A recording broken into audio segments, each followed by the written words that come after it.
She didn't remember exactly when she fell asleep. She had been talking to Fenric for a while, and then her body relaxed and the fatigue faded with the warmth, and she fell into a deep sleep. Here she'll be worried a lot. It hasn't been long since we returned to the capital, and we haven't contacted anyone and gone through this absence. Do you mean you fell asleep first? Fenric answered in amazement. But I thought it was me who fell asleep alone, Presepe replied. Fenric smiled and said, that's how I feel too. Maybe we fell asleep together at the same time. She added, anyway, we had a good rest, which is not bad. Fenric noticed that Presepe's mood had improved a lot compared to yesterday. She felt that way too after their talk. She no longer felt uncomfortable riding a horse with him, although she was still aware of others' gaze. He asked her if she thought it was just an illusion, and she assured him that what he said was true. Then he laughed sarcastically and continued, now the question is how many calls you will receive from here. After a while, they arrived at the palace, and Fenric helped Presepe off the horse and they walked inside together. When Presepe entered the palace, Hannah came quickly and with a stern face. I whispered to them in a low voice, I heard you were going out, but they insisted on waiting. Who came? Knight Commander, Hannah answered. Fenric looked nervous, and so did Precipice. Moments later, Siegfried came towards them greeting, it's been a long time since we last met. Glad to see you in the capital away from danger, nobleman, Presepe. He apologized for surprising them and asked to talk to them. Fenric didn't answer, but motioned for Presepe to rest and he would tell her when the conversation was over. Despite feeling uncomfortable due to her past with Siegfried in the Forbidden Forest, Presepe agreed. But Siegfried insisted that Presepe stay with them. Even though Fenric was not happy, Presepe agreed to listen to what he had to say. When Siegfried began to speak, the tea had cooled, and Fenric was almost impatient. He stated that the ostensible reason for his visit was to follow up on the matter of the great magician Ivan, and he placed a small map on the table with marks of places where they had seen Ivan on the day he fled the palace. But he confirmed that Ivan completely disappeared after that, and his whereabouts were not known. He said that they would begin an investigation into the guard knights, and Fenric would be involved in that. Then he hesitated a little before looking at Presepe with gray eyes and asking her, were you the dragon I killed? Yes, Presepe replied. Precipice's father. Before he took his last breath. I heard words from him. He complained about having to go to the royal palace. He still clearly remembered the words of that dragon who seemed much weaker than the rest of the monsters. After Presepe left with Fenric, Siegfried began to think a lot. From all the evidence, Presepe was truly a descendant of monsters. Vanessa, who lived in the West Village before entering the mansion, according to records, was found unconscious on a side road leading into the woods.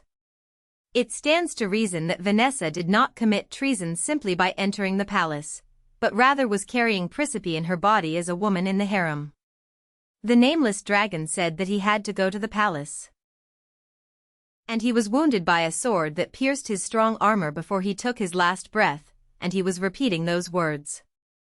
Was all this just a coincidence? Did Presepe perhaps come to the Forbidden Forest in search of her father? To find that dragon. Perhaps she became angry when she learned that Siegfried killed her father, so she tried to take revenge on him by throwing his hand over the edge. When I thought about this, it all made sense. I don't hear back from you. I think that's right. Siegfried smiled tiredly. I did not tell His Majesty about Precipice's brutal lineage, I hid it. But he already knew, because Presepe herself told him. Why did you try to hide it? Isn't the commander of the knights one of His Majesty's men? Siegfried did not know where to begin to explain the answer to her question. You are very beautiful today too.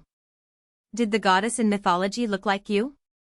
After choosing the option to malfunction in front of the ledge, Siegfried regained memories of the previous round like the rest of the characters. But he did not deny, like Dietrich, that he had not done it, nor did he attempt to verify his memories, as Atari did. How could someone who dedicated his life to justice commit such acts? He was afraid to confirm this, because if all these events were true, the foundations of his being would suddenly collapse. But even with a new self, Siegfried's basic criteria did not change. That is, his feelings for Presepe. That's why he kept it a secret from Dietrich, because he didn't want to see Presepe suffer more. This was partly because he felt guilty, as he had not only killed Presepe's father. Just as Dietrich could not give up the throne, Siegfried could not give up his meager beliefs. I want to atone for my guilt towards Presepe. Suddenly? Although Siegfried was the one who killed Nidhogg, it did not matter much, especially since Nidhogg's case was long over. There was nothing worth investigating. But Siegfried was too serious alone. The knight's oath is in force until my last breath. I swear here and put my life on the line. No matter what happens, I will do my best to protect Presepe. Really, that much? Sometimes Presepe thought while confronting Siegfried. His brain seems to be made of muscle. And those muscles are strangely filled with an excessive sense of justice. She hopes it would have a happy ending. Anyway. Among those who have regained their selves, he is the most normal, but he is so serious that I feel pressured. Fenric looked like he was about to vomit. I see what you mean. Well, yes. She was afraid that he would suddenly pull out his sword, so she decided to react first. I would prefer that you focus with Duke Fenric in capturing Ivan. I think that is best. Losing track of Ivan was not good news for Presepe, although she regained herself, and she did not understand why things had gotten worse, because Ivan was more attached to her than to Dietrich. Thank you for your concern, but I will stay with the Duke. And you don't need to risk your life to protect me. Are you coming back then?